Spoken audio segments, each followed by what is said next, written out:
O presidente orientou a equipe internacional para as tratativas nessa viagem que ele teve que cancelar e não pôde ir por causa dessa queda. E já adiantou também que o Brasil deverá se posicionar contra a entrada da Venezuela no grupo, apesar da pressão. A gente está acompanhando essa movimentação que foi trazida aqui pelo nosso colega Jamil Chad. A reunião dessa semana deve, então, discutir a entrada desses membros associados que vão participar das discussões, mas sem direito de veto diretamente. E a ideia, então, é que o BRICS ali conte com 10 países. Brasil já se posicionando nessa linha de ser contra a entrada, mas colocando numa posição bem delicada, né, Tio Rei? Conta pra gente um pouquinho essa história e o que implica essa situação, então, do Brasil se posicionando contra, tendo em vista todo o panorama da Venezuela que a gente vem tratando aqui ao longo desse ano, né?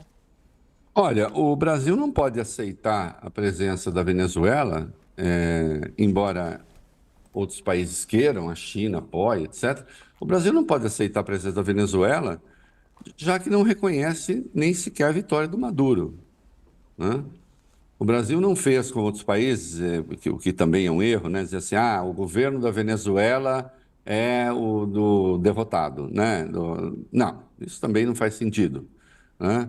Porque efetivamente não é, né? O sujeito saiu da Venezuela, teve de sair, né? Agora, como não reconhece a vitória do Maduro, não faz sentido concordar com a entrada da Venezuela, né?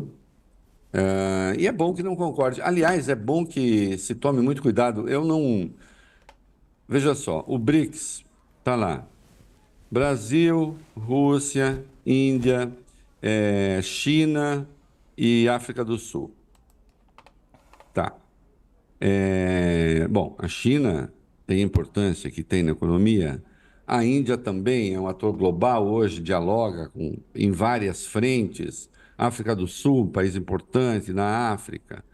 Rússia poderia ser muito mais importante, está aí, afinal, mas tem já a questão incômoda da guerra da Ucrânia, né, que é posterior, obviamente, à formação dos BRICS. Os BRICS não podem se caracterizar, e isso seria muito ruim, e eu vejo que existe uma pressão nesse sentido, como um bloco anti-Ocidente. Entende?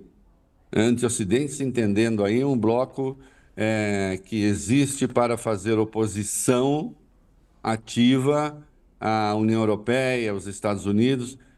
Não é conveniente que seja assim. Vamos ver, né? Que papel esses outros atores terão, né? Irã já está lá. E agora a Venezuela, aí assim, aí realmente é uma piada, né? Porque não porque seja uma ditadura, porque a China não é uma democracia, né? A Rússia não é uma democracia, e está lá, né? Existem os BRICS. Eu já disse, o Brasil não tem que se relacionar só com países que sejam democráticos, né? Porque ninguém faz isso. Não seríamos nós a falar assim, não, se é ditadura, eu não quero, então eu não vou nem vender coisa para a China, nem vou comprar coisa da China, né? Vou romper relações com a Arábia Saudita, vou... Não, isso é tolice. Agora, o Brasil não pode ser espectador passivo da eventual entrada da Venezuela nos BRICS, né? Até porque, como a Venezuela está na América do Sul, o Brasil exerce um papel de liderança, queira ou não, gostem ou não, na América do Sul, em razão do tamanho do território, da população, da força militar, da economia, enfim, escolha-se o critério, e o Brasil é o país líder da América do Sul, né? Com a Venezuela na fronteira, criando as dificuldades que vem criando, né? O Brasil, que foi fiador de um processo de transição que naufragou pela falta de compromisso do Maduro com, enfim, aquilo com o qual ele mesmo havia concordado. E a gente vê agora que não era uma concordância, era uma fraude, né? Ele estava enganando as pessoas, né? Não só não cumpriu nada do que foi combinado, como em relação ao Brasil, passou a assumir uma postura absolutamente hostil, né, ao Brasil. Recentemente, o procurador-geral deles,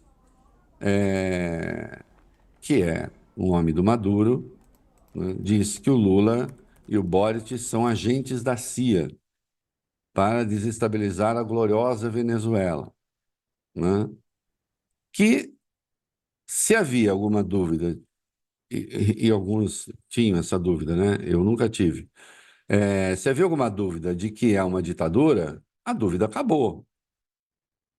A dúvida acabou, né? Não comprovou a vitória, tudo indica que perdeu, todos os indícios indicam que foi derrotado, não passou o cargo a seu sucessor, o sucessor teve de se exilar e o que se seguiu a esse processo foi ainda mais repressão, né? É, Com o Brasil, que era um interlocutor da Venezuela, tentando ali contornar o máximo possível, evitar situações de crispação, até o momento que não deu mais, né? Então, eu acho que só o Brasil só tinha uma posição, né? Exercer o direito de veto. É claro que isso ajuda a Venezuela, os venezuelanos também não ajudam, porque a hora que o Brasil tiver essa posição, a Venezuela se tornará ainda mais hostil ao Brasil. A Venezuela ainda mais hostil ao Brasil, o governo da Venezuela, né, mais hostil ao Brasil, diminuem as chances de haver um interlocutor, que não tem. Quem será o interlocutor hoje? Quem conversa com o governo da Venezuela e tem peso no jogo político? O Lula era o único, né? Tanto é que a Maria Corina, a candidata, a líder da oposição venezuelana, foi proibida de se candidatar. Ela já fez apelos públicos ao Lula para dialogar com Maduro, em favor dos presos políticos.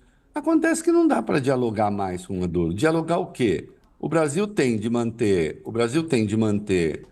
relações formais, comerciais, econômicas, naquilo que, né, for do seu interesse e pronto, né? Então, eu fico muito satisfeito e é correta a posição do Lula e do governo brasileiro dizer Venezuela não, né? Ah, mas fala-se da entrada de Cuba também. E Cuba também é uma ditadura. Mas veja só, as circunstâncias políticas para o Brasil são diferentes. O Brasil não vetaria Cuba. Não vetaria Cuba porque o Brasil não se meteu em nenhuma negociação como fiador de nenhum processo de transição envolvendo Cuba, né? Que de resto tem implicações outras, muito maiores, históricas, antigas, né? Também não é um regime salubre, né? Mas do ponto de vista democrático. Mas aí o envolvimento do Brasil com o processo político cubano interno é nenhum, né? O Brasil não participou de nenhuma negociação para isso ou para aquilo. Agora, no caso da Venezuela, sim, né? E com posições hostis do senhor Maduro, né? Então, o Brasil não tem realmente que aceitar, né? E espero que mantenha firmemente essa posição, o que cria constrangimento ali para outros, né? Claro que cria, evidente, né? Por exemplo, o Brasil, nesse caso, se bate com a China, que é um parceiro importante, né? Mas é a mesma China que, por exemplo, não dá a menor bola para a postulação do Brasil sobre a mudança no Conselho de Segurança da ONU. Não só não dá a menor bola, como é contra. Aliás, é contra, a Rússia é contra, né? Então, os contendores de sempre querem manter o Conselho de Segurança também como está. E aí não pensam em parceria nenhuma com o Brasil, de nenhuma natureza, né? Então, nesse caso, tem mais que ser muito firme e dizer não, né?